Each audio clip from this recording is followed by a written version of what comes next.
मसीह में मेरे प्यारे भाइयों और बहनों, जय मसीह की। पिता परमेश्वर आप सभी को हर एक दुख मुसीबत में संभाले रखें। आज हम जानेंगे प्रभु यीशु मसीह इस संसार में आए और शुरू से आखिरी तक हमारे प्यार के लिए दुख उठाए। चलिए देखते हैं यीशु मसीह ने जन्म लेते ही कैसे दुख उठाए।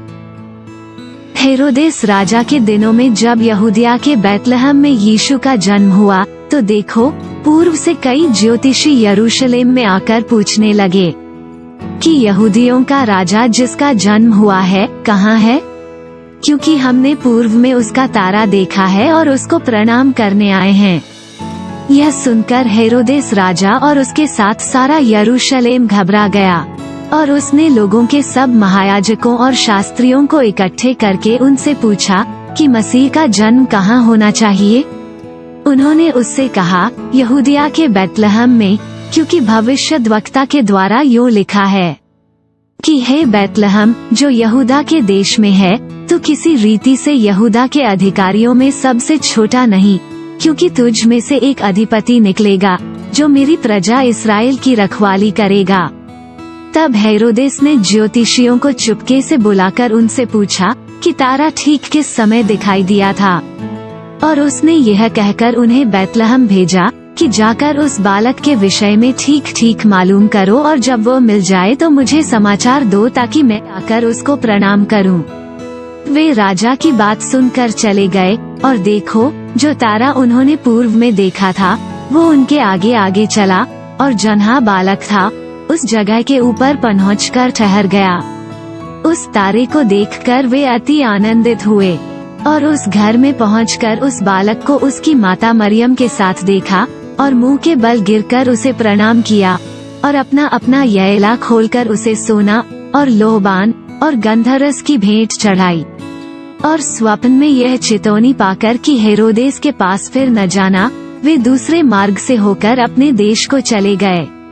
उनके चले जाने के बाद देखो, प्रभु के एक दूत ने स्वप्न में यूसुफ को दिखाई देकर कहा, उठ, उस बालक को और उसकी माता को लेकर मिस्र देश को भाग जा, और जब तक मैं तुझसे न कहूँ तब तक वहीं रहना, क्योंकि हेरोदेस इस बालक को ढूंढने पर है कि उसे मरवा डाले।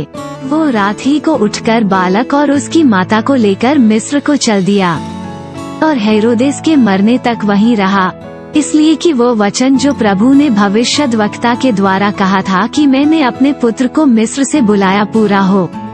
जब हेरोदेस ने यह देखा कि ज्योतिषियों ने मेरे साथ ठट्ठा किया है, तब वो क्रोध से भर गया और लोगों को भेजकर ज्योतिषियों से ठीक ठीक पूछे हुए समय के अनुसार बैतलहम और उसके आसपास के सब लड़कों को जो 2 वर्ष के व उससे छोटे थे मरवा डाला।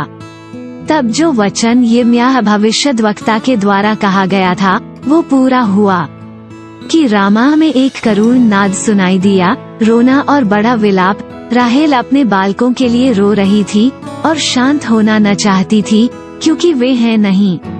हेरोदेस के मरने के बाद देखो, प्रभु के दूत ने मिस्र में यूसुफ को स्वप्न में दिखाई देकर कहा कि उठ, बालक और उसकी माता को लेकर इस्राएल के देश में चला जा, क्योंकि जो बालक के प्राण लेना चाहते थे वे मर गए। वो उठा और बालक और उसकी माता को साथ लेकर इस्राएल के देश में आया। परंतु यह सुनकर कि अरिखलाउस अपने पिता हेरोदेस की जगह यहूदिया पर राज्य कर रहा है, वहां जाने से डरा और स्वप्न में चेतावनी पाकर गलील देश में चला गया और नासरत नाम नगर में जा बसा, ताकि वह वचन पूरा हो जो भविष्यद्वक्ताओं के द्वारा कहा गया था कि वो नासरी कहलाएगा। मेरे प्यारे भाई और बहनों, इस वीडियो से पवित्र आत्मा हम सभी को यीशु मसीह के गहरे प्यार के बारे में समझने और उसके प्यार को जानने के लिए हमें समझ और बुद्धि दे। मेरे भाई और बहनों, यीशु मसीह ने हमारे प्यार के लिए बहुत से दुख उठाए। उन्होंने अपने जीवन में जन्म से मरण तक केवल हम सबों से प्यार किया, और हमारे यीशु मसीह का प्यार सबसे महान और सबसे गहरा प्यार है। इस संसार में उसके जैसा प्यार करने वाला और कोई नहीं। हम यह तो जानते हैं कि यीशु मसीह ने हम सबों से इतना प्यार किया। क्या हम लोग भी अपने यीशु मसीह से उतना ही प्यार करते हैं जितना वह हमसे करता था? बस मैं इतना कहना चाहती हूँ, जैसा यीशु मसीह ने हम सबों से प्यार किया वैसे ही हमें यीशु मसीह से प्यार करना है और उनकी बातों को मानना है। धन्यवाद।